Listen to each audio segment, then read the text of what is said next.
본문은 1절의 말씀처럼 바벨론으로 끌려가 포로 중 남아있는 장로들과 제사장들과 선지자들 그리고 모든 백성들에게 편지를 보낸 말씀입니다. 2절에 이 편지를 보낸 시기에 대하여 말씀하는데요. 그때는 여고니아 왕과 왕후와 궁중 내시들과 유다와 예루살렘의 고관들과 기능공과 토공들이 예루살렘에서 떠난 후라라고 말합니다. 2절의 말씀을 따르면 예레미야 선지자가 이 편지를 보낸 시기는 아마 바벨론 제2차 포로 이후일 거라고 생각이 됩니다. 바벨론으로 끌려간 포로들은 대부분 유다의 지배 계층에 속했던 사람들입니다. 이방 땅에 있는 이들은 유일한 소망은 이방 땅에서 죽기 전에 고향으로 돌아가는 것이었습니다. 이들은 정치적, 경제적, 사회적 권리를 빼앗겼을 뿐만 아니라 당시의 신앙에 따르면 그들은 잘려나간 자들, 즉 버려진 자들이었습니다. 24장에서 예레미야 선지자는 바벨론으로 끌려간 포로들이 하나님의 백성의 남은 자임을 선포했지만 그들이 막상 바벨론으로 오자 그들의 삶의 현실은 너무나 달랐습니다. 우상의 땅인 바벨론에서 여호와의 성전이 없기에 그들은 하나님을 찾을 수 없었습니다. 또한 이방 신들의 통치 영역에 속하는 이 바벨론에서 뿌리를 내리며 사는 일은 그들의 하나님을 배교하는 행위로 여겨졌던 것입니다. 어려움과 낙심 가운데 있는 포로들은 어떠한 소망을 갖겠습니까? 바로 약속의 땅으로 돌아가는 소망을 꿈꾸는 것입니다. 하루속히 가나안 땅으로 돌아가는 것, 이것이 그들에게는 너무나 간절한 바람이었던 것입니다. 이러한 바벨론 포로들에게 예레미야 선지자는 사반의 아들 엘라사와 hil기야의 아들 그마랴 편으로 편지를 보냅니다. 예레미야 선지자는 만군의 여호와 이스라엘의 하나님 이름으로 이 포로된 유다 백성들에게 말씀을 전하는데요. 이는 시리에 빠진 바벨론 포로들에게 확신을 주고 하나님의 진실된 말씀임을 알리기 위해 만군의 여호와의 이름으로 선포합니다. 또한 4절의 말씀을 보면 이스라엘 백성들이 바벨론의 포로로 사로잡혀 가도록 하신 분이 바로 하나님이심을 분명하게 나타내고 있습니다. 당시 바벨론 포로들은 자신들이 의지하는 이 하나님이 바벨론의 신 느고보다 약한 신이 아닐까 하는 의심에 빠져 있었으며 이제는 더 이상 자신들이 이 하나님의 보호와 무관한 자들이라고 생각했습니다. 이러한 신앙적 회의와 절망에 빠진 포로들에게 예레미야는 만군의 하나님, 모든 역사의 주관자이신 하나님께서 그들을 기억하시고 그들에게 말씀하신다고 위로를 주는 것입니다. 편지의 내용은 바벨론 포로들의 기대와 너무나 달랐습니다. 5절에 너희는 집을 짓고 거기에 살며 텃밭을 만들고 그 열매를 먹으라 라고 말씀하는데요. 하루속히 고향 이스라엘로 돌아가고 싶은 바벨론 포로들에게 예레미야 선지자는 집을 짓고 가수원을 만들고 생활 터전을 마련하라고 명령합니다. 당시 이스라엘 땅에서는 물론이고 바벨론 땅에서도 거짓 선지자들이 많이 나타나서 혼란스러웠었는데요. 거짓 선지자들이 선포하기를 곧 바벨론이 멸망한다. 이제 이스라엘이 다시 회복된다. 성전이 회복되며 모든 포로들이 다시 돌아오게 될 것이다 라고 예언을 했습니다. 어제 본 28장에도 하나냐 선지자가 2년 안에 다시 이스라엘이 회복될 것이라고 주장했습니다. 이와 반대로 예레미야는 바벨론 포로들에게 정착하며 살라고 선포하고 있습니다.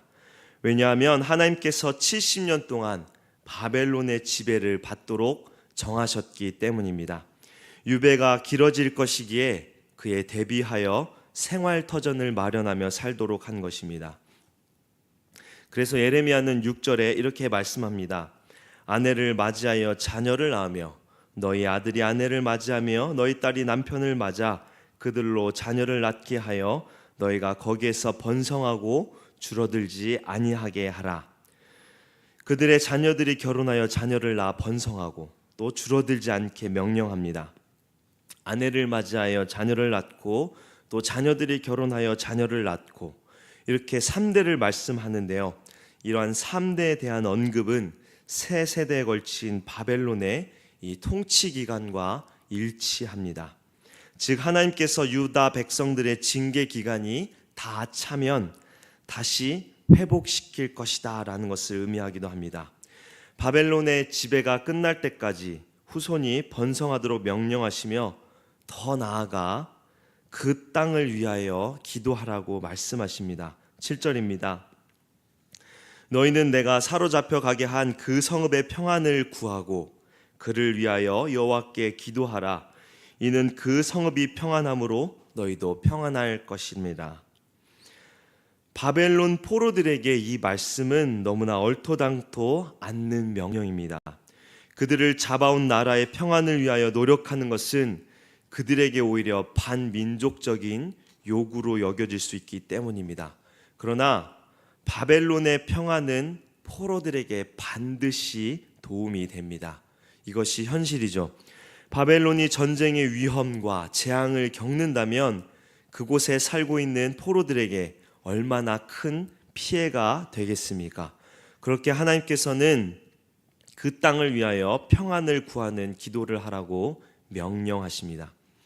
여기서 평안을 의미하는 이 샬롬이라는 단어가 이 7절에만 무려 3번이나 사용되었는데요. 이 단어는 가득 채워진 상태, 결핍도 부족함도 없는 온전한 상태를 의미합니다. 하나님께서 평안을 위하여 기도하라는 명령은 자신들이 예루살렘의 평안을 위하여 기도하는 정도의 이 정성과 간절함과 애정을 가지고 기도해야 함을 나타냅니다. 바벨론의 지배를 받아들이는 것은 곧 하나님께 순종하는 것입니다. 이것이 예레미야서에 나타난 신학인데요. 하나님께서 바벨론의 70년 유배를 허락하셨기에 그 기간 동안 바벨론의 평안을 온전히 간구해야 하는 것입니다. 또한 하나님께서는 예레미야 선지자를 통하여 거짓 선지자들을 경고합니다. 8절에 만군의 여호와 이스라엘 하나님께서 이와 같이 말하노라. 너희 중에 있는 선지자들에게와 점쟁이에게 미혹되지 말며 너희가 꾼 꿈도 고지 듣고 믿지 말라라고 말씀합니다. 예레미야 선지자의 예언이나 말씀과는 반대로 이스라엘 회복이 속히 되리라고 거짓 예언하는 선지자들이 앞에 말씀한 것 같이 많았습니다. 그들은 유다 백성들을 유혹하여 하나님의 말씀을 구별하지 못하도록 하고 헛된 소망에 사로잡히며 하나님의 뜻에 거스르는 삶을 살도록 인도한 것입니다. 그들에 관하여 하나님께서는 9절에 내가 그들을 보내지 아니하였어도 그들이 내 이름으로 거짓을 예언함이라 라고 말씀하십니다. 하나님께서는 거짓 예언자들을 보내지도 또 예언함을 허락지 않으셨습니다. 그럼에도 그들은 28장의 하나냐 선지자처럼 마치 하나님께서 보내신 예언자인 것처럼 하나님의 이름을 빙자하여 거짓을 예언하며 유다 백성들의 마음을 빼앗았습니다.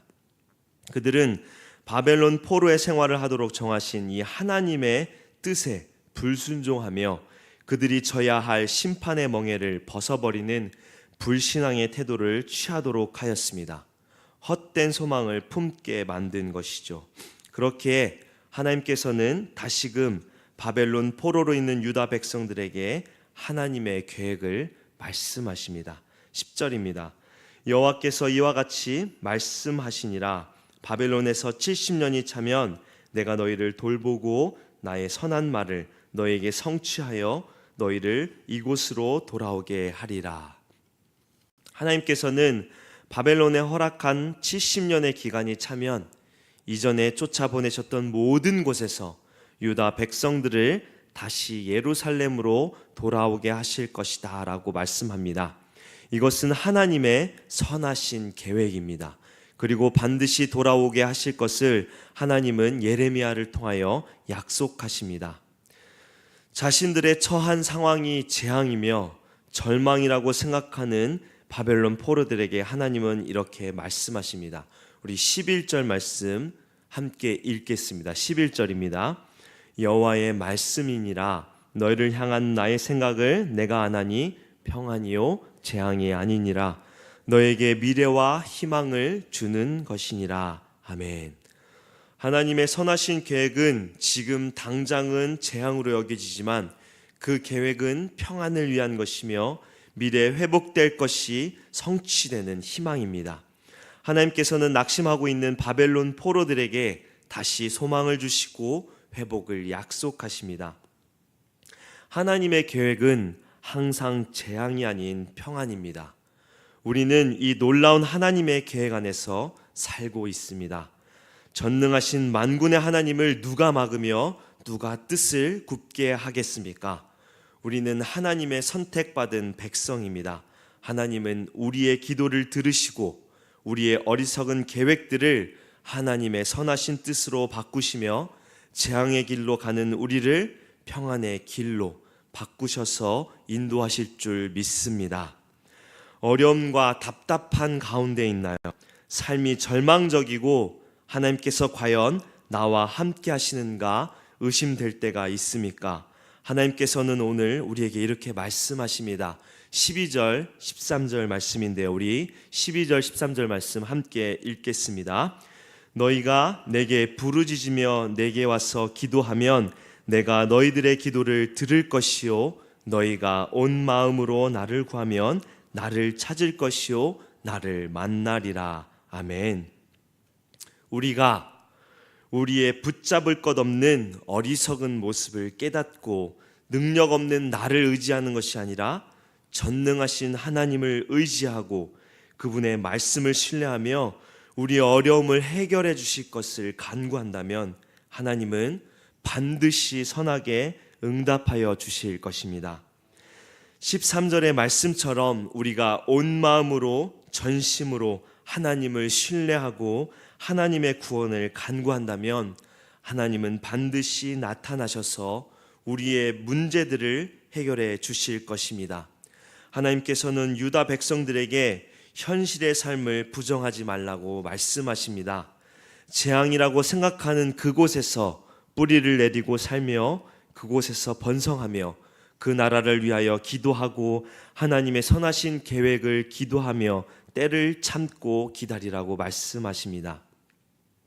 우리도 이와 마찬가지입니다. 우리가 살고 있는 현실의 삶은 고난이며 고통이며 절망일 때가 참으로 많습니다. 그러나 하나님께서는 우리에게 이곳의 삶을 부정하지 말며 재앙이라고 여기지 말고 하나님의 선하신 계획을 기대하며 말씀의 삶을 살도록 명령하십니다. 그렇게 하면 하나님께서는 우리에게 평안을 주시며 회복시켜 주시겠다고 약속하십니다. 또한 하나님께서는 우리에게 하나님을 전적으로 의지하며 하나님께 나와 부르짖으라고 말씀하십니다. 하나님은 우리의 기도를 들으시며 우리의 기도와 간구를 통하여 하나님의 선하신 뜻을 이루십니다. 우리의 삶 속에서 우리가 하나님의 참 뜻을 헤아릴 수 없지만 우리에게 주어진 환경에서 하나님의 말씀에 순종하며 살아간다면 하나님은 오늘 말씀처럼 우리에게 평안을 주실 것입니다. 어디에 있든지 어느 상황에 있든지 항상 하나님을 바라보며 회복을 주신다고 약속하신 이 하나님을 기대하며 오늘도 소망 가득한 삶을 사는 성도 되기를 주님의 이름으로 축복합니다. 함께 기도하겠습니다. 우리 감사헌금 박경화 집사님 드리셨습니다. 세상의 주관자 되신 하나님, 하나님의 생각은 언제나 평안이며 참된 소망이십니다. 우리가 우리의 모습을 의지하지 않고 소망 되신 주님을 의지하게 하여 주옵소서.